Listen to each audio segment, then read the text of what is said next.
such an auspicious start to this one of its kind international conference for the cause of education.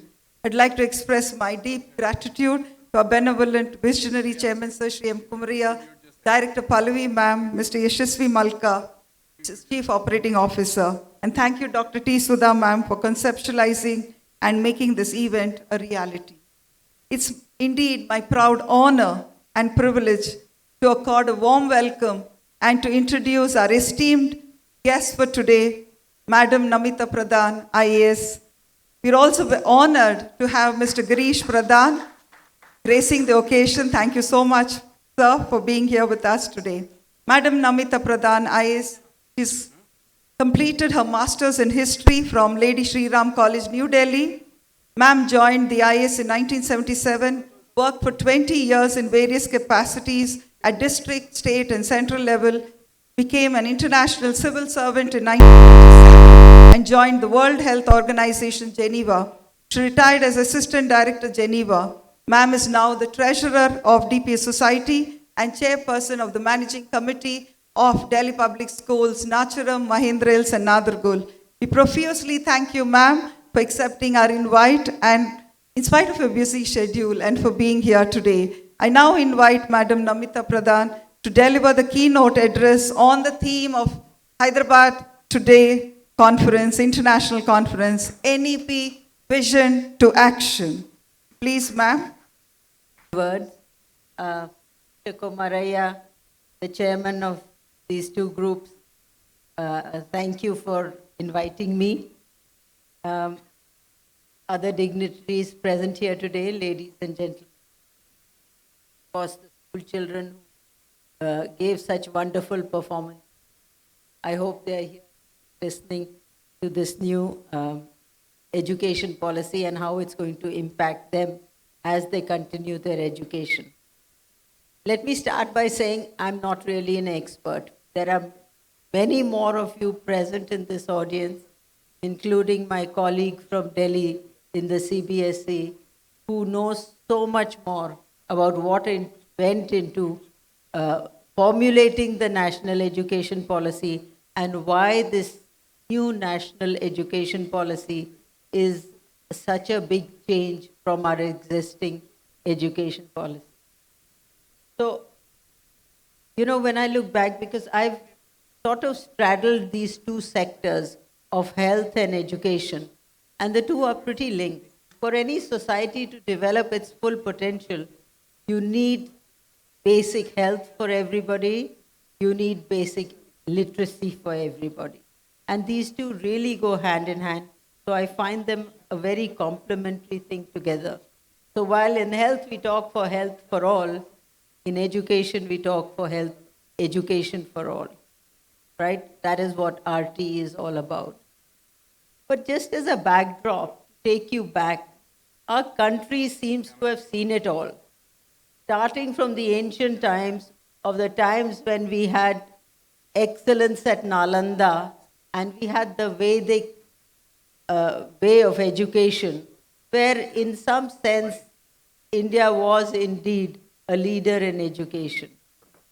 But then we saw years and years and hundreds of years of successive invasions in the country, of colonialization, which really took our country into the depths of illiteracy.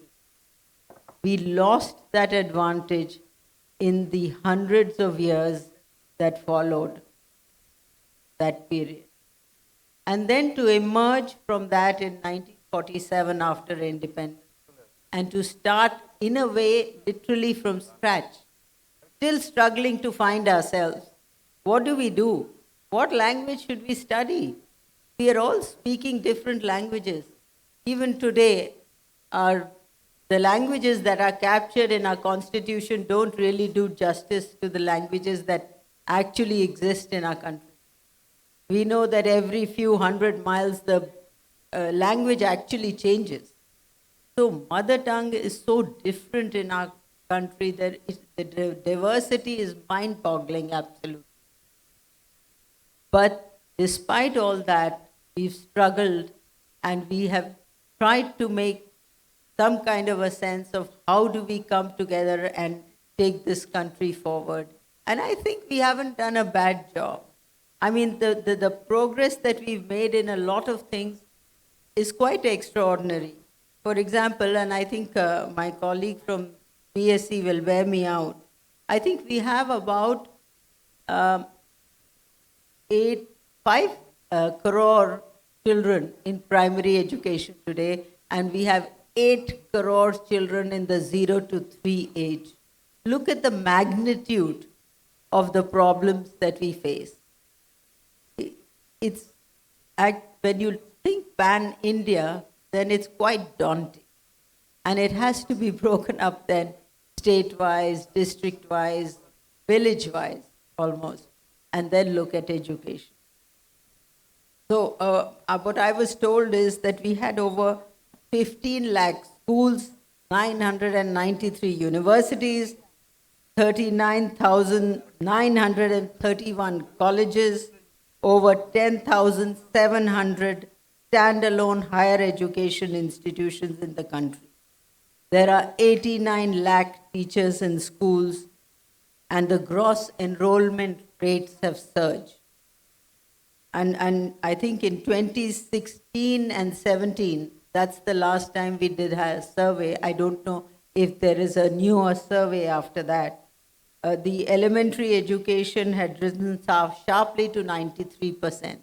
We are still not at 100%, but perhaps by now we might be sort of close to it. Secondary education to 79%, highest education to 55%, and then beyond that to higher education about 26%. Now, these percentages hide a lot of things. As much as it tells us what we have achieved, it also hides what we have not achieved.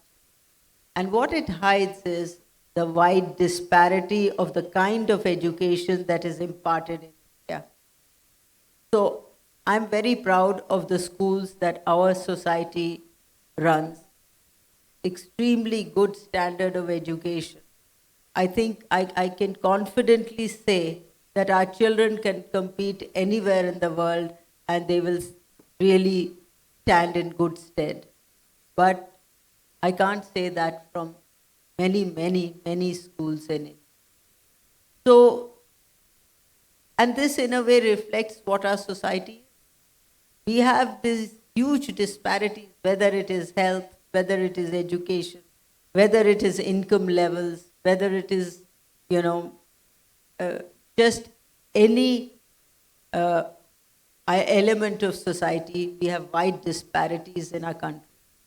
So we have to get education to a point where the same kind of education is available at every level in every school. That is really the biggest challenge that we face. And I hope the NEP goes a long way, really, to address this basic issue first, before we move on to become the Jagat Guru that we aim at. So the education policy, I don't think if I look at the education policy, and it's a complex document, actually. It's not so easy to try and implement something like that. And in many schools, when we first started looking at the national education policy, it was almost as if, we were talking different languages, because the whole system had changed so drastically, or that is what was seen in the education policy, that we didn't know really where to start. But then, like all things, and I think that is the greatness of our country, and in a way this COVID has shown that to us. We have this immense capacity to adapt. I think Indians are just experts at adapting to any situation that arises. We adapt to lockdowns, we adapted to the new way of doing business. And I have to say, and I know a lot of my colleagues from the education sector are present here, the way our school system just responded to the lockdown and a total sea change from teachers who didn't even know how to operate a computer to actually giving online lessons and becoming experts at it. Really hats off to the teachers at the effort that they put in and how they reached out, and it's changed the way I think we look at education today, and we know what is possible and what it. In fact, I'll share a small example. We started our new Human Resource Development Center in the society, which is a very big center for in-service training and upgradation of skills of teachers. And in a way, this COVID turned out to be a blessing in disguise, because what happened is that we had to go online. And because we had to go online, we could open out our training to all our 183 schools across the country, and we could also get resources from across the world. So if we were looking, say, at math, or we were looking at science subjects, or we were looking at English, we could get some of the best resource people from across the world to come and collaborate with us online. So that has been really, really extraordinary. And I would at least urge all the DPS schools to please take full advantage of these training courses which are running regularly and which are open to all of you. So the biggest change that I see when I look at the education policy, and some of you have articulated also some of the issues that confront you when you try and implement this, is the early education and the early years and the change that is seen in this new education policy. First is the continuum of the 5 years and a total change in the way we teach our young children. And I think that is the crux of taking off on how we look at education at the youngest level. We have to ensure, there have been so many studies done all across the world that the best way to learn is to learn in your mother tongue. That is what country after country, study after study has shown us that. And I think it's about time we internalize that. And at least for the early years, that is what the medium of instruction should be. The children should be comfortable in what they are learning, to understand all the concepts and what, the basic numerology, the basic of language, and the basic concepts, which will be so much faster. The other, so related to that, what a lot of teachers have told me, and the feedback that I got from our DPS schools also, is, how are we going to implement this language policy? How can we teach so many different? We don't even have books in the local mother tongue. It's true. It is a bit of a struggle. It will be in the first few years before those books come up, and we might need some kind of a bridging between the two before that gap is filled. But then, while I was going through the NEP, and I realized, that there is no option really for our country except the 3-language formula. Logically, if we look at it, every child is comfortable and must be taught their mother tongue. We have an advantage with English. Why should we give that up? We must continue to learn English as we go along. It's a global language. It's a language which has, in a way, given us the edge in IT that we are now so proud of. So I don't think that is also something that we want to give up. And of course, the third language. The third language is the language of your choice, the language that you think you want to learn in this vast country. And we know that for young minds, especially in that primary age, there is no barrier. A child can easily learn 3 languages.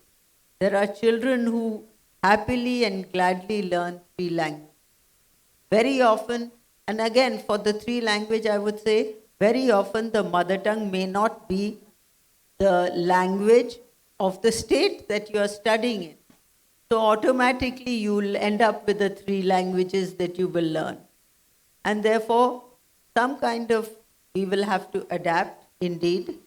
And, but while going forward, I think that is the way.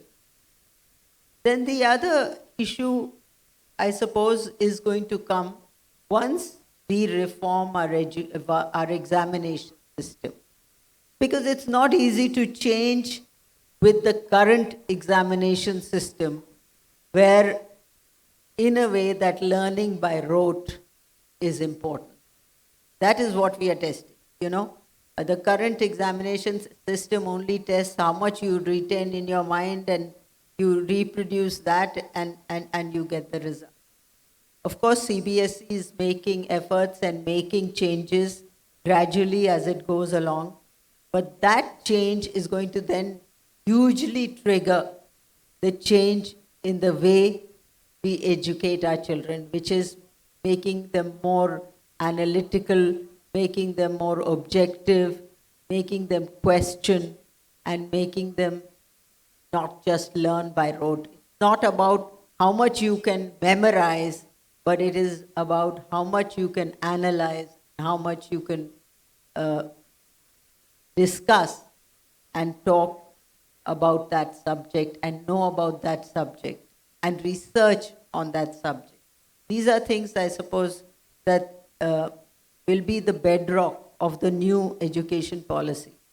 The other thing which all of us were struggling, and we've all struggled with for the last 75 years, is this sharp division between arts, science, commerce, and that those hard lines between subjects that the children are forced to choose.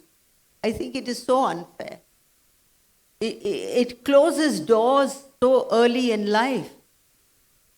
Education should be open. Education should be something, you know, if I'm a science student, but I love to know about history, why can't I study history along with my math? You know, that was something that was not open to us. If you did that, you know, you didn't have that option.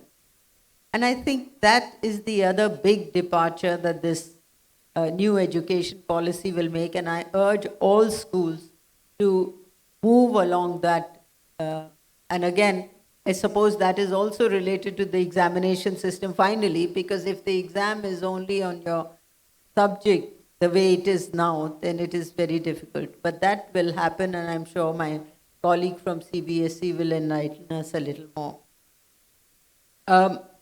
Then there are issues of how do we get more of collaboration? How do we get more across of children? You know, I go to schools and I find children reciting things, even now. I mean, if there is a formal, and I would urge principals who are here and all the teachers, please don't give a written piece of paper to a child to memorize and come on stage and speak. That is the worst disservice you can do to a child. You have to just tell the child, you have to go and welcome a guest. How will you welcome? Let them speak in their own words. Let them speak however imperfectly that they will. But that is how that they will move forward. You know, I've seen 2-year-old memorizing things and coming on stage. They look very cute and they say the right things. But they say it without understanding. You know, I went to a school yesterday. For class 2, they are giving definition of what a verb is. How can a class 2 understand even the word definition? So, you know, there is somewhere along the way, there is a disconnect that we have. And we have to bring ourselves down to that level of that class 2 child. And is it important for the child to know what the definition of a verb is? Or is it important for a child to say, okay, this is a doing word, okay, I know. This word tells me what to do. That's all that is it. we don't need to get into these bookish definitions of things. Rather, that was just a small example that I saw. But there are innumerable such examples. All of you must have got tons of stories. You see them every day. And for you, I think there's nothing more rewarding for a teacher than to see a student shine. When a student does well, it's the reward that is the teacher's reward, really. So, and they will shine once they develop their own skills. And once they will be, you may achieve whatever you do in life, but the respect that you have for your teacher in grade 2 or grade 3 will never go away, ever. You will remember that good teacher throughout your life. So take that and then look at the education policy and try and see the positivities that it is going to give you, the way it is going to empower you to take the child and mold that child in a way that child becomes a really extraordinary human being. So I'll stop here because I think I've taken a lot of time, and I would like some experts to come and talk. This was more of my impression on where the school education is, and I'm sure all of you will discuss this today and you will come to a great outcome. So thank you all very much. It's a great pleasure to be here amongst all of you.